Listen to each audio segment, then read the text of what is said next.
Hello friends, કેમ છો? હું અનિતા ચુડાસમા ગુજરાતથી. આ છે બથુવાની ભાજી છે, બરાબર. વાસ્તુશાસ્ત્રમાં એવું કહેવામાં આવે છે કે બથુવાની ભાજી તમારા ઘરમાં તમે ખાવામાં ઉપયોગ કરો તો બહુ સારું કહેવાય હેલ્થ માટે પણ, અને એવું કહેવામાં આવે છે કે લક્ષ્મીજીને બહુ પ્રિય હોય છે, બરાબર. તો આ બથુવાની ભાજી છે ને, તે ખબર નહીં ક્યારેક કોઈ બી હું ગાર્ડનિંગ કર્યા કરું છું તો કોઈ બીજમાં એના બીજ આવી ગયા હશે. 3 વર્ષથી મારા ત્યાં દર શિયાળામાં ઓટોમેટિક આવે, ઉગે છે ઓટોમેટિક, એના રીતે જ આવી જાય છે.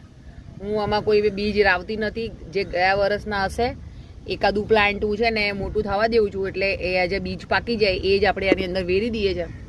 તમે કુદરતની કમાલ જુઓ, ખાલી કુદરતની કમાલ, કે આખું વર્ષ બીજ આ માટીમાં હોય જ છે. આપણી માટી બધી ઓર્ગેનિક છે, ટોટલ એકદમ ઓર્ગેનિક માટી છે આપણી, કોઈ કેમિકલનો યુઝ નથી કરતા. પણ છેલ્લા 6 વર્ષથી ગાર્ડનિંગ કરું છું એમાં. તો આ આખું વર્ષ આ બીજ નથી ઉગતા, પણ શિયાળામાં ઓટોમેટિક કેવી રીતે ઉગી જાય છે. દરેક પ્લાન્ટમાં તમે જુઓ, આ દરેક કુંડામાં એક બે બથુવાની ભાજી ઉગી જાય છે. આમાં વધારે પ્રમાણમાં છે, કારણ કે આમાં વધારે પડી ગયા હશે, બહુ બધી છે. આ મારે મસ્ત 2 ટાઈમનું મસ્ત જમવાનું એક શાક બની જશે. તો કુદરતનો કેવો કમાલ છે કે એનું કામ કરે જ છે, પણ આપણે કુદરતને ખરેખર ખરાબ કરી રહ્યા છે. કુદરતે કેવું કે ઓટોમેટિક આ બથુવાનો શિયાળાનો ટાઈમ છે તો શિયાળામાં ઓટોમેટિક ઉગી જાય.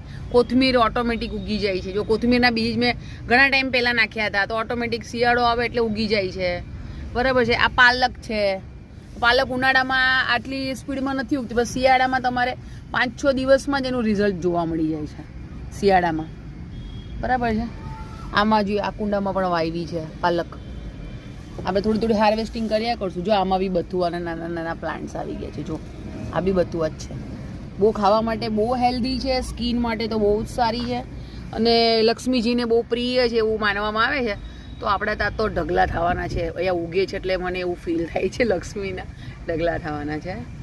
એટલે બીજું બી એક છે કે ઉનાળામાં તાંદળિયાની ભાજી ઓટોમેટિક ઉગી જાય છે. એનું બી હું તમને બતાવીશ. તમે અમારી ચેનલ સાથે જોડાયેલા રહેજો. ઉનાળો આવશે એટલે બધા કુંડાની અંદર આ બથુવાની કેવી રીતે આટલી બધી બલ્કમાં આટલી બધી ઉગી ગઈ છે. તો ઉનાળામાં પણ એવું જ થશે. એક સાથે છે ને તાંદળિયાની ભાજી એટલી ઉગશે, અને ખાલી પાણી તમે આપો, ખાતર વાતર કંઈ નહીં આપો ને તો એટલી બલ્કમાં ઉગશે.